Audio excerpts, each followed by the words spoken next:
Guys, welcome. Good afternoon. Thank you for being here for my presentation. I'm going to be talking about why the cloud is about to become the most secure storage platform in history. Now, we all know it's not completely secure, right? It's not completely secure the way that it's built right now and the way that we're using it right now. We know this because we see companies that are breached. We see companies that are hacked. This is happening in the news every day. But I have a vision, and it's shared by a couple of my colleagues. I have a vision on how we can make this a better place and how the cloud really could become secure. So let's look at the world that we live in today and how we got to this place. You know, we no longer live in the place where we had our file server off of our kitchen in the closet. It was secure, it was good there, nobody had access to it, we kept the door locked. We don't live in that world anymore. We've evolved to a place where everything is connected. Everything is interconnected. And it's great for us as consumers. It's tremendous because it has fantastic efficiencies. It has great convenience. I mean, for example, from right up here at the lectern, I could check to see if my garage door is open, and I can hit a button on my phone and I can close it. Sorry about this. I'm going to swap out your dongle. We're good.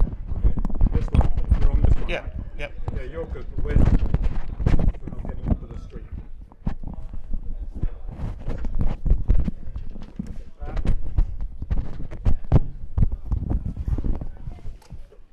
Got to get the stream. Oh, it's female to female problem. Well, I didn't say that. I don't know if you guys heard that. Okay. Back to how you were while I got a connector. Do you want me to continue or? Yeah, carry on.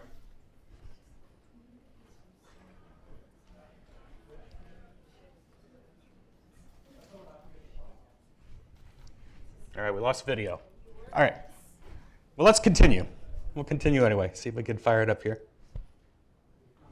Nothing? Looking for a connector? I'm going to try to figure it out myself. You just came in and broke it for you. Yeah. Sorry about that. I'll be back in a minute. All right, well, you know, we'll go slideless for a little while. It's okay.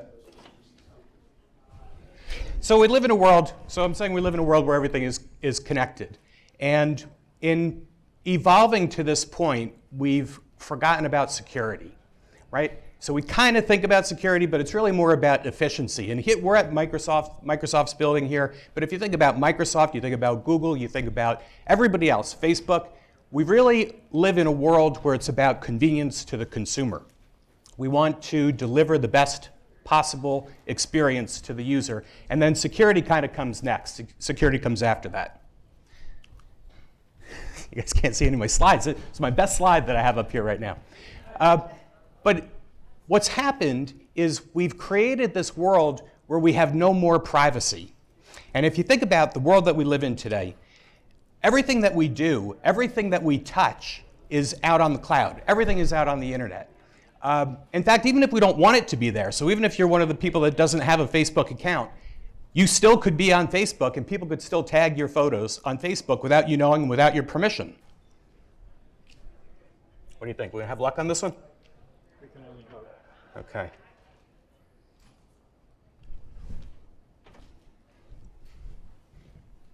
All right, we got. Okay, thank you very much. Any questions? No, I'm just kidding. That's just a joke. Just a joke. Okay, so we live in this world where we don't have any privacy. And when we don't have privacy, we don't have security, right? Because if you don't have, they go hand in hand, right? So if you don't have one, you can't have the other. But maybe that's very logical, but maybe that's not very true. So we're going to try to explore that. So you see now, in 2016, everything that we touch, everything that we do, leaves a footprint somewhere. And I don't know if any of you guys, I'm sure there's a lot of super brilliant technology geek folks here. I'm just a geek, not a super brilliant geek. But I'm sure a lot of you have used something called Ghostery. I don't know if you're familiar with Ghostery, and if you haven't used it, get the Ghostery plugin for your browser. It's like Casper the Ghost, ERY. And load that up, and then go to, just surf the web, go anywhere, and you're going to see that Ghostery is going to report to you what the websites are collecting from you and who they're selling it to. And it's amazing how many sites, how many different places, if you go to walmart.com or homedepot.com, how many different places they're selling your behavior and what you're doing. It's called Ghostery, like Casper the Ghost, E-R-Y. And it's a plugin for your browser. You can get it for all the major browsers. And a little window will pop up when you go to a website, and it will show you where they're selling your data. Okay, so I don't want to pick on Apple. I'm a big fan of Apple. I have a lot of Apple products. My kids break a lot of Apple products. But you know, Tim Cook and Apple took a stand a couple of months ago with the FBI. You guys all read about this, you all know about this, where he said that they cannot crack the iPhone, or they will not crack the iPhone. And Tim Cook kind of said something that I don't really believe, although I think he's a brilliant guy, I think he's a great guy. He said that Apple would have to reverse engineer their product in order to access the data on the iPhone. I don't believe that for a second. I think Apple can access the data that is on that iPhone. In fact, I know that Apple can access that data if it's backed up in their iCloud. So all of us that have Apple products, if we back up to the iCloud and we forget, when we drop our iPhone and we have to get a new one, we could download and restore everything from the iCloud by only knowing the Apple ID and the password. And if you forget your Apple ID and password, Apple will tell you, they'll help you reset your Apple ID and password. And sure, I know about two-factor authentication and all these things, but for the most part, if you have someone's Apple ID and password, and they have a backup of their phone in the iCloud, you can access that data just the same way that Apple can. So while Apple is making this stand that they're trying to be very private and very secure, I don't know if I really believe it. Let's swing all the way to the other end of the spectrum here. And Mark Zuckerberg and Facebook. Mark Zuckerberg made a comment many years ago when he was first getting started. He said that he believes that all data should be publicly accessible. And when he made that comment, I remember thinking, this guy is off his rocker. This guy is out of control. All data should be publicly accessible. But if you think about it now, in 2016, Mark Zuckerberg's vision is kind of coming true, because all data is really becoming publicly accessible very quickly. Now, sure, we got stuff that's protected behind firewalls, we have stuff that's protected behind credentials, but anyone in this room, if I look at your name badge and I look at your face, I can go home tonight, I could find you on LinkedIn, I could social engineer you, I will find out a lot of information about you. I'll find your address, I'll go to Zillow.com, I'll find out how much you paid for your house, I'll go to Spokio.com and I'll find out who your wife is and who your kids are. All the information is out there, so there really is no more privacy. And Mark Zuckerberg's vision really is becoming true. Everything is becoming publicly accessible. So the cloud, this great convenient tool that we have, and all the wonderful things that it can do for us, is being adopted very quickly by all of us on a personal level. And corporations are not really jumping there as quickly as I think the cloud providers would like them to, but on a personal level, we're already using it. Everything that we have, you take out your smartphone, boom, you're connecting to sites, you're doing things, you're controlling things, everything is already in the cloud. So let's take a trip down memory lane, and I want to talk for just a moment here about disruptive technologies. Oh, some people recognize what this is. No, this is not a ticket that you get from the turnpike. This is actually a punch card. I think the same technology. But so back in the day, I won't put a date on it, but we used punch cards to store data. And this is really the first time that we had the ability to transfer data between computers on something that was easily portable. Well, they weren't very good, right? I mean, they were flimsy, they could fall out of order, they could get torn, and they were quickly replaced and completely eliminated by a new technology. So in this case, I'll say reel-to-reel tapes. It's faster, it's more reliable, it can hold more data. Fantastic technology, it's going to be here forever, right?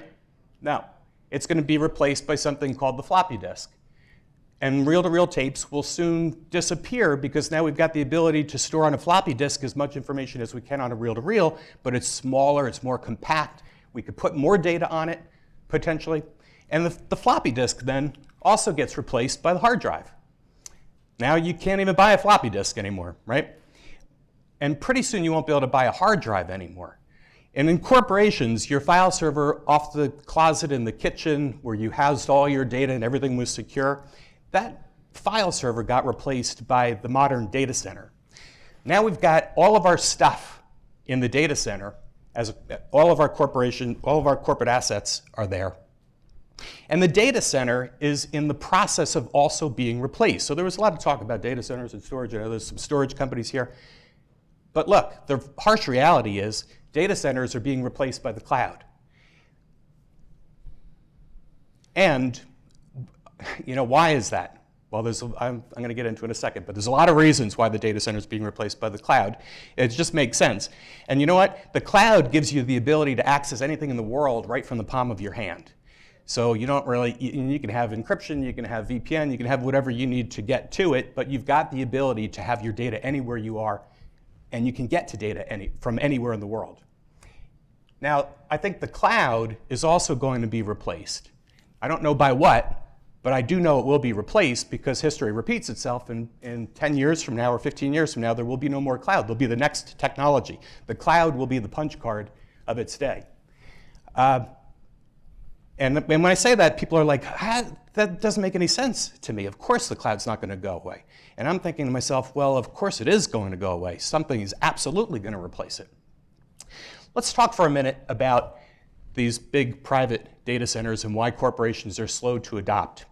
One of the main factors that they have here is they've got this, companies have a sunk cost in the private data center. Many, many years of getting it configured, millions of dollars in building it out, and now we've got this thing that, hey, we don't want to just give it up. It's already paid for, it's already depreciated, it still works. Why are we going to get rid of this thing? Well, the same concept held true over 100 years ago when factories had to figure out how to get power to their factories.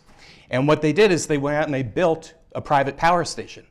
Because in order to run your factory, you need power, and it was just an unnecessary evil in order to get product out the door.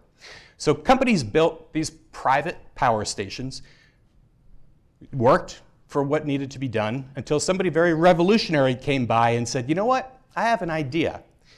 Instead of building a private power station, why don't you buy the power from me as a utility? So Thomas Edison, who by the way did not invent the light bulb, I don't know if you guys know that, but he did invent the electric bill. And Thomas Edison decided that he could harness power and sell it as a utility, and now factories didn't have to build their own power station and spend all this money on a power station. They could just simply buy what they needed only on demand, whatever they had to get. Now, that was the end of private power stations. They're gone. They're history. In fact, if you look out on the Hudson River, up and down the Hudson River, you can see remnants of old power stations that are still there, but no longer needed. I think we're at a point now where the cloud has evolved, where we can virtualize applications. We've got kind of good security. The storage costs have come way down, in some cases almost to free, where I think the cloud is going to do the same thing to private data centers that Thomas Edison and the electric bill did to private power stations. I think they're going to go away. And I don't think it's going to be that much longer, folks. I mean, look, I'm just the guy standing up here with the clicker, but I think it's going to be just a few years from now where we're going to start seeing a massive drop-off of private data centers. It doesn't make sense today. In 2016, it doesn't make sense. So I want to switch gears now, and I want to go way, way back in time. You guys didn't know you're going to get a history lesson today. So let's go back to the year 1506. In the year 1506, if you wanted to protect the crown jewels, here's what you did. You put them in a box, you locked that box, you put that box in a chest, and you locked that chest, then you put that chest into a stone room with a steel gate, and you locked that, and then you built a wall around that, and then maybe you build another wall around that, and then maybe you build a moat around that. And this is what we're doing today with our data, right? We're layering on layers and layers and layers of security. Now in 1506, this wouldn't necessarily stop somebody from stealing the crown jewels, but it would certainly make it a whole lot harder for them to do so. And one of the things that it would do is it would slow down the attacker. So the attacks would still come, but maybe they get killed trying to cross the moat. Maybe they get shot trying to scale with an arrow, trying to scale a wall. But we're using the same mentality, which is kind of 500 years old, right? And how we're thinking about how we're storing our data. We're adding layers and layers of complexity and security without really looking fundamentally at what the problem is. Now let's fast forward 500 years exactly. We're going to zoom up to 2006. In 2006, we live in a world where we've got a connection. Let's just keep it simple, and we'll talk about residential networks, right? Just to keep it simple. So in your house, you have your cable connection comes into your house. You've got a firewall, and then you have all your data and your stuff inside that firewall, and you're protecting all that. And this works. This is very effective. We've got a point of blockage, so our data is not going out, other stuff is not coming in, we can control it, and it works. Now let's go from 2006 to now, only a decade later, only 10 years later. The internet and our networks look a whole lot different than they did back then. It's a whole lot more complicated. In fact, it's even more complicated than this. I think it looks more like this, where you've got now multiple connections coming into your house, not just your cable modem, but you've got cell data, you've got Wi-Fi from your neighbor's house, you've got all kinds, Bluetooth, all kinds of devices, all things connected to your network. You've got your appliances, your light switches, your garage doors, everything is connected, and everything wants to be able to talk out to the cloud so that you can control things from your phone when you're on vacation. And it's a great convenience, but it's a different world than it was in 1506, and it's a different world than it was even in 2006. So I'm going to show you something that is probably the most valuable thing that I have, and I think a lot of people in this room will agree that it might be the most valuable thing that they have, and that is their wallet.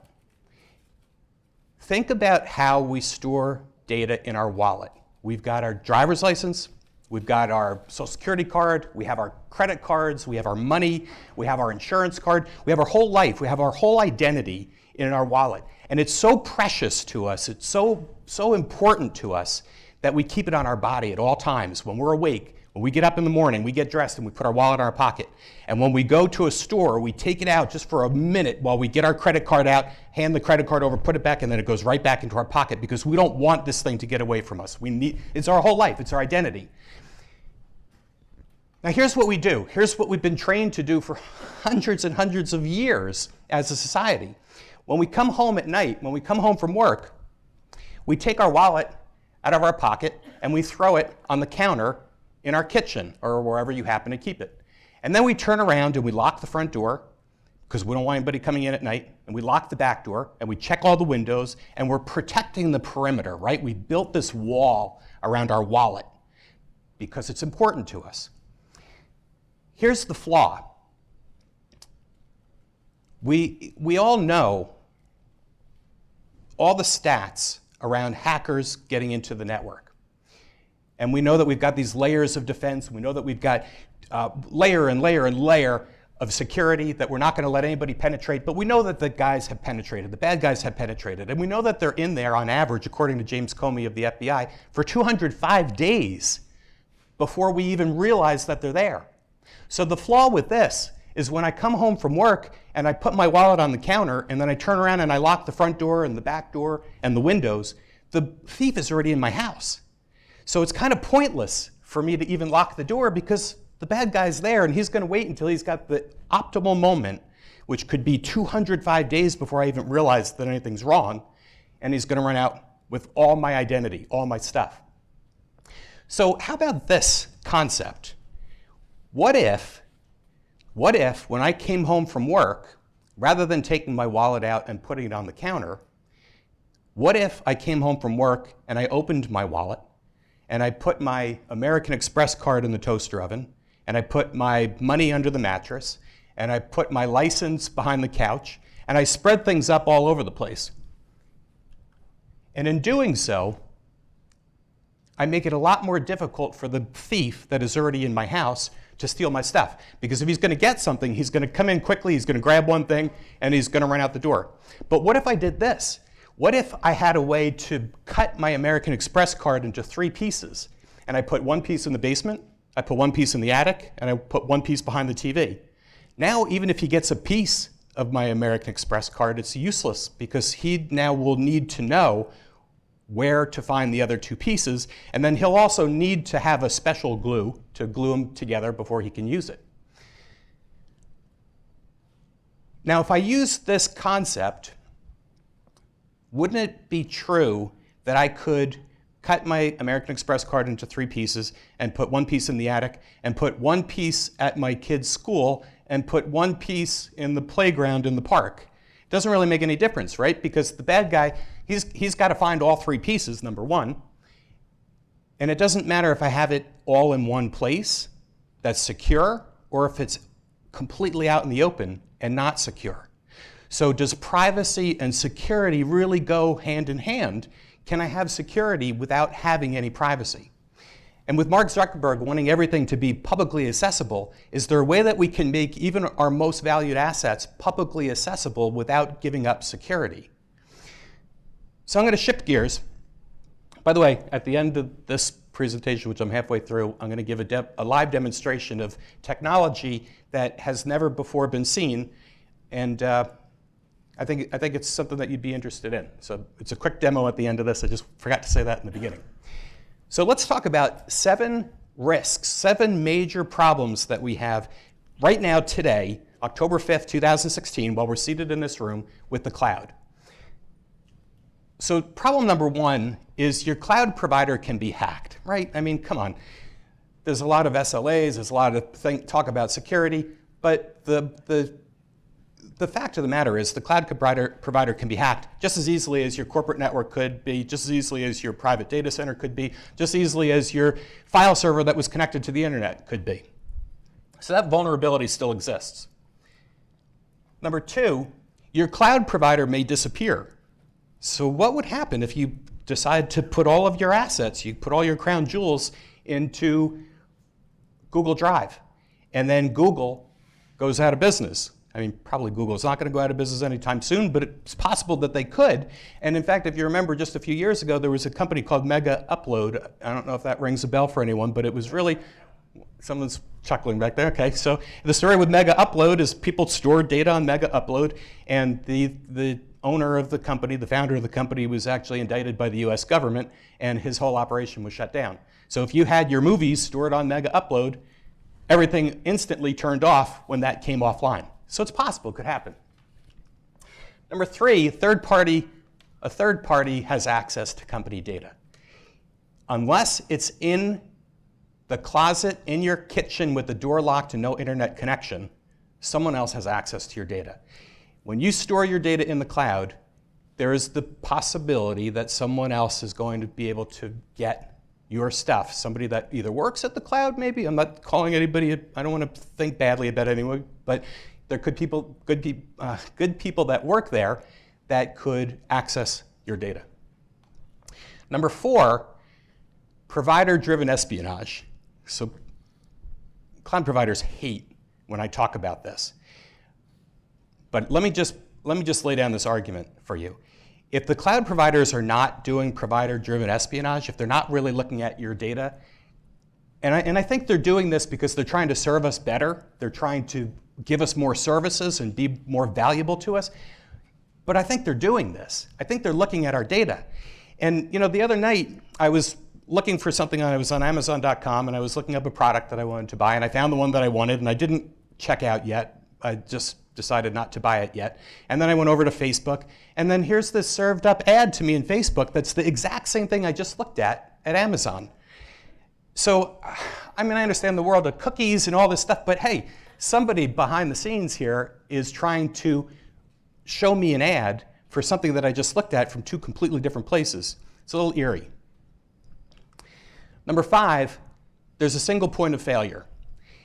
Now, I know all about redundancy and failover systems and all this good stuff, but who remembers about a year ago, a little over a year ago, on the same day this happened, United Airlines went out, the Wall Street Journal went dark, and the New York Stock Exchange went offline. And I personally think that that was a terrorist organization testing our infrastructure. But the way our government reported it to us is we had nothing to fear, nothing to worry about. They did an investigation, and it happened to be 3 computer glitches. And that's what they said in the news. Can you believe this? A glitch. three of them at the same time that affect transportation, finance, and media in the same day. So anyway, I think there could be a single point of failure. Number 6, your data can be subpoenaed, sometimes without your knowledge. So if your data is stored elsewhere and you don't have it under lock and key, and that organization is subpoenaed, your data goes out the door. If your company is being investigated and the cloud provider is issued a subpoena, you may not even know that your data was subpoenaed. Now, there are things called contracts, and there's agreements where they promise that they're going to tell you, but what if that person is out sick and your data is subpoenaed and you don't know? And the 7th, and I think the worst, is your data is at rest in an unknown jurisdiction. I've been arguing the point about jurisdiction and data at rest for about 10 years with the Sedona Conference, which I'm a member of, so I'm not arguing against them. I'm trying to make a point with them. But I believe that it really doesn't matter where your data is at rest. I believe it matters where your data is created, and it matters where your data is used. But where it's at rest is, who cares where it's at rest? I mean, it could be at rest on Mars, and you know what? Quite honestly, someday it will be at rest on Mars. But the problem that we have now is in 1506, or going back in time, you had a group of people that lived on one side of the river and a group of people that lived on the other side of the river, and they didn't like each other, so they decided that the river was going to be a boundary. And the people on the left came up with one set of rules, and the people on the right came up with another set of rules, and they didn't really coordinate their rules. They just did what they wanted to do. This is what we've done in our world. We have countries, and we have jurisdictions, and we have boundaries, and the same data that's at rest in one jurisdiction may be legal, and in another jurisdiction may be illegal. How does that make any sense when we have something that moves at the speed of light on a web that goes around the entire world, yet we've got companies like IBM that are investing millions and millions of dollars into building data centers in Germany because they have to abide by German law, or in Norway, or in Mexico? Why are we doing this? It's nonsense to me. Why do we care where the data is at rest? We really only care where it's used or created. Those two things. Okay, so now I'm going to talk to you about the cloud and how it looks today. Very, very simple thing here, right? So the cloud, really, if you think about it, it's an external hard drive. In its simplest form, it's just an external USB drive that you plug into your laptop and you drag a file into the cloud, and now it is stored in another place. But instead of going out a USB cable, it's going out your Ethernet cable, out the internet, out to somewhere else in the world where we're not really sure where it is, and it's just being stored there. When we want to retrieve it, we do the reverse. We go out and we find where it is and we pull it back down and we use it locally. So under this scenario, we've got all of these 7 major risks with our data. The 7, I'm not going to read the screen, but the 7 that I just reviewed, you guys could see exactly what they are. What if, let's evolve this a little bit, what if we decided that we were going to store our data in 3 places at one time and use 3 different clouds, right? So in this case, I've got Box, Dropbox, and Google Drive. They're all free, right? If I'm going to use it for personal use, I don't have to pay. So I could put my stuff in 3 different places. Well, the problem with this is it solves 2 things because I've got redundancy and resiliency, but my data is still hackable and I still have a problem with my data. So let's think about a new concept here. Let's remember what Mark Zuckerberg said years ago. Let's think about cutting up the American Express card and putting a piece in the playground and a piece all out in public. What if we did this? What if we took our file and we split our file into 3 pieces? We can do this easily, right? I mean, it's a digital file. We can cut it into 3 pieces easily. Now, what if we encrypt each of those pieces with a different encryption key? And then we took each piece, each fragment of a file, and we put it into 3 different clouds. Now look at this, look at what we just built.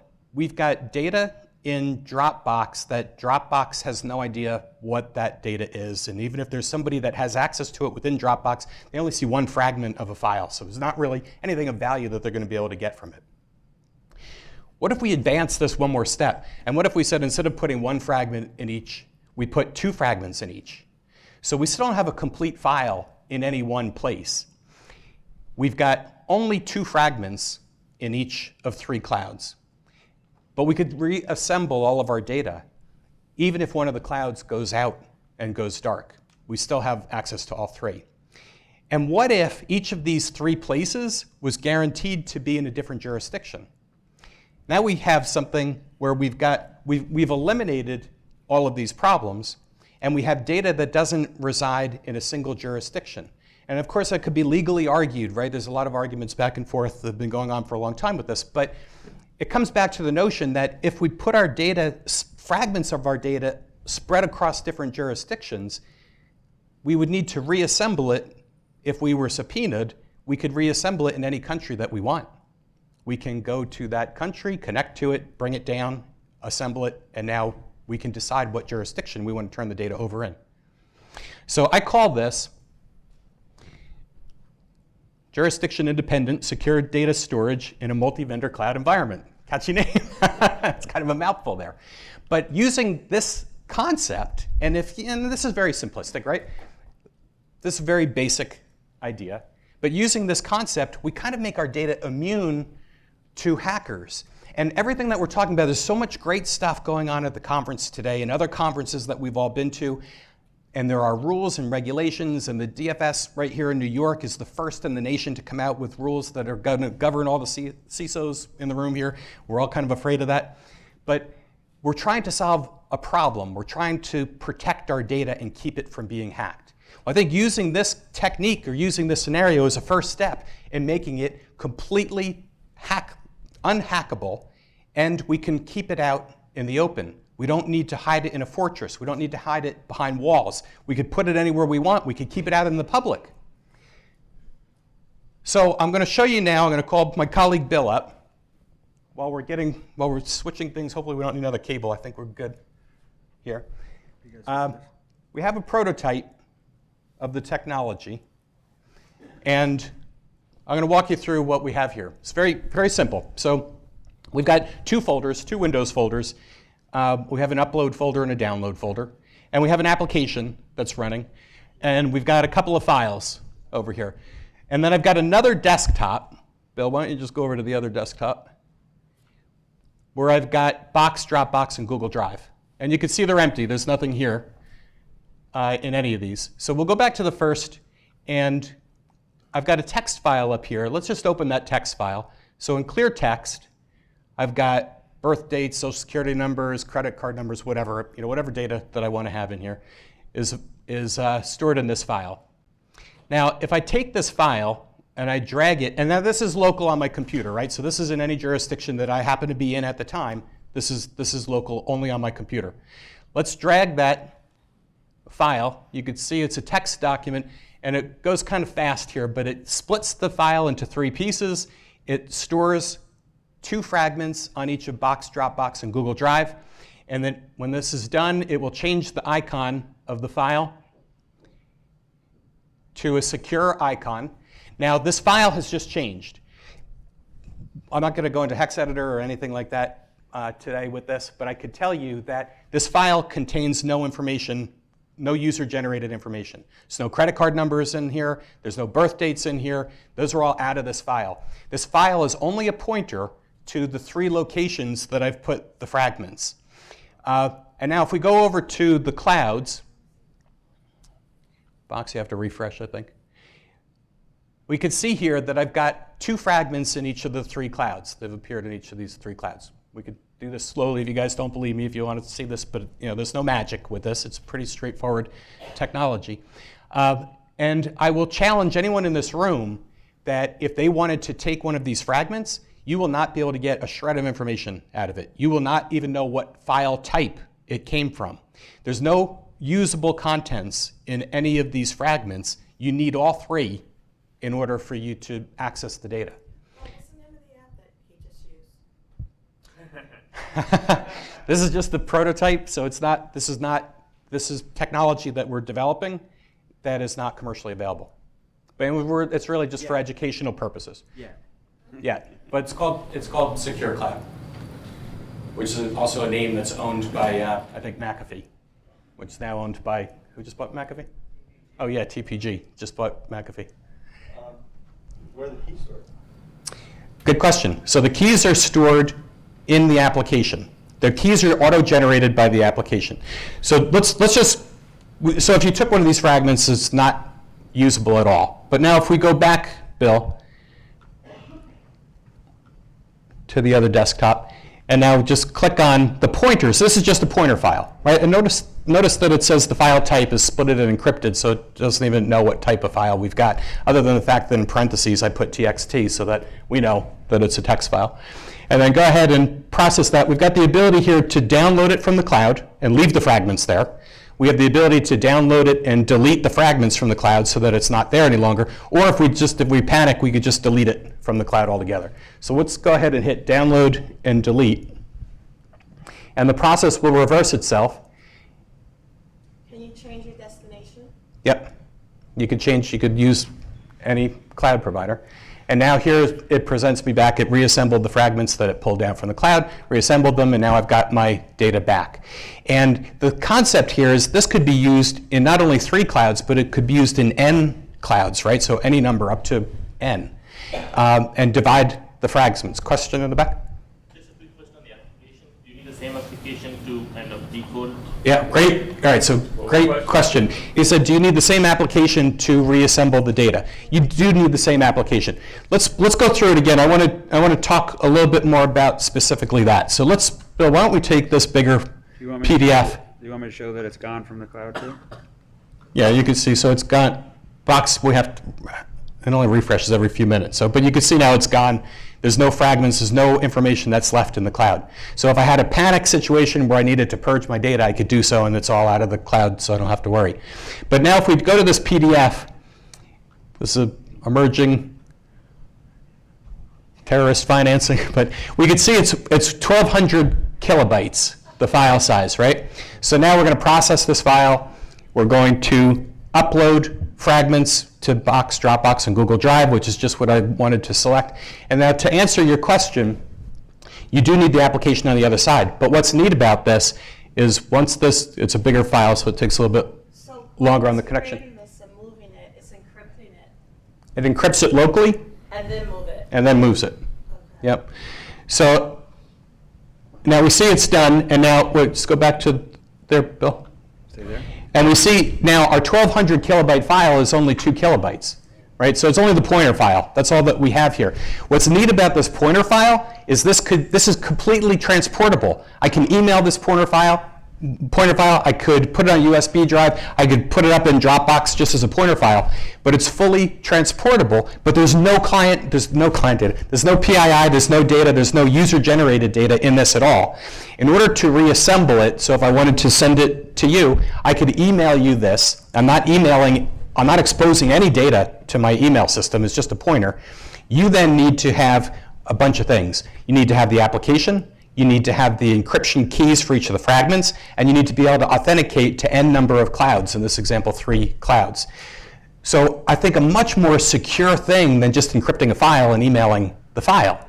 We're just sending the pointer to the file. So Paul, you know how there was always a lot of issues with hosts and VMs because in the data center they're always moving stuff around. Doing your development of this, have you run into any issues of being able to locate this new file and pulling it back in? So the question is, have we run into any issues during the development of locating the fragments and being able to reassemble them? And the answer is no, because we've got complete redundancy, right? So even if one of the data centers or one of the clouds is offline or gone, we still are able to track down parts and still reassemble, because it's kind of rated across the clouds. You've been very patient with your hand up here. What happens if I compromise that machine and you have the application on it? Well, if you compromise the local machine and you only have the pointer file, you can, as you could see, you could click on it and you can get it. So I'm not trying to solve the problem on the local machine. No, I was just wondering if there was like a password protection built into that application. There isn't on this prototype, but there could easily be. I'm sorry? You could do, so the concept here is you can even do this with transactional data, right? It becomes a bandwidth issue only, right? So if we've got a high transaction, we could do this, I think, with a virtualized machine even, right? But it's going to be how long does it take to upload, how long does it take to download? But as we all know, bandwidth is not an issue in the future. Bandwidth is only an issue today. Clever idea. Here we go. Right. So starting with clever idea. Clever idea. But no. okay. And the hard part is key management and all that nice stuff.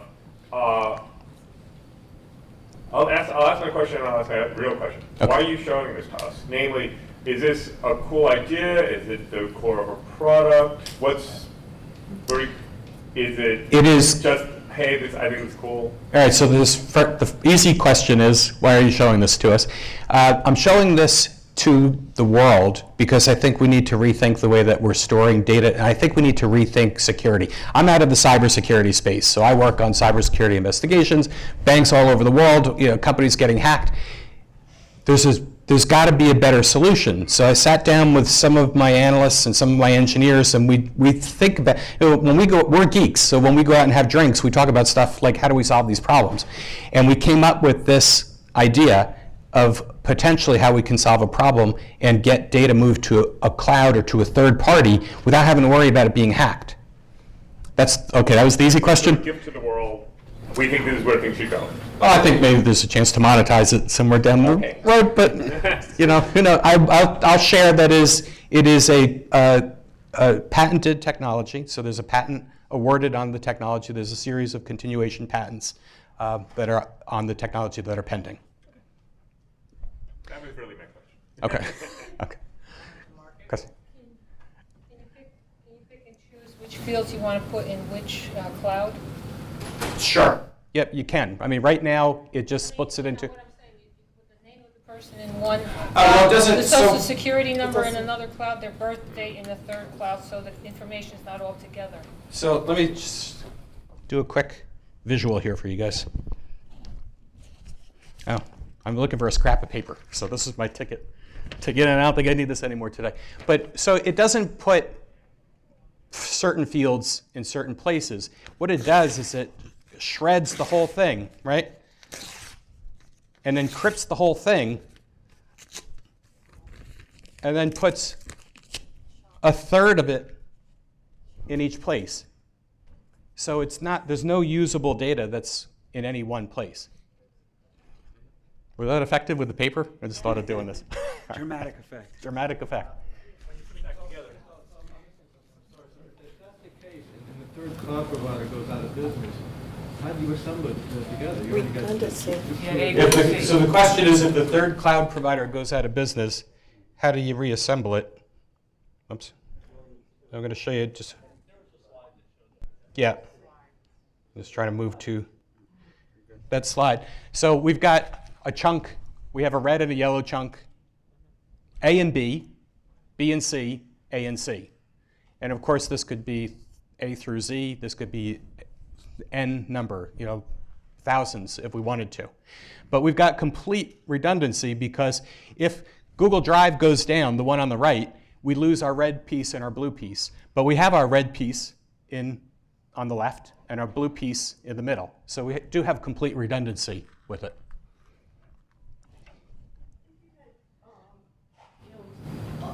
N number of redundant data centers, why would you need to encrypt?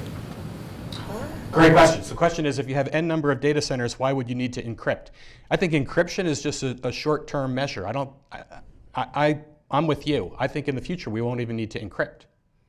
We'll just have so many little pieces all over the place that the same concept of cutting the American Express card and putting a piece on the playground, you only have a piece of it anyway, so it's useless. So you really don't even need to encrypt it. This is just an additional measure right now. Just clarify what you meant by you shred the data. I don't understand how you shred the data. Shred the data? Yeah, shredding. You said you shred the data. Okay, I don't remember exactly what it's. There's two ways to shred it. Yeah, okay. So we take the file, encrypt the file. So I know that in the demo here we split it first, so that was just for effect. But the file is encrypted, then it's split into 3 pieces. Those 3 pieces have been distributed. And actually I believe in this version it encrypts each of the pieces again. So, but once you do the first encryption, you have an encrypted file, and now you're breaking that into 3 parts. There's no usable data there. This gentleman over here is giving us like the 1 minute sign. What do we got? Good? 1 minute? All right, one more question. That's twice. I heard. What was the question? Time to mark. market? Well, as quickly as we can.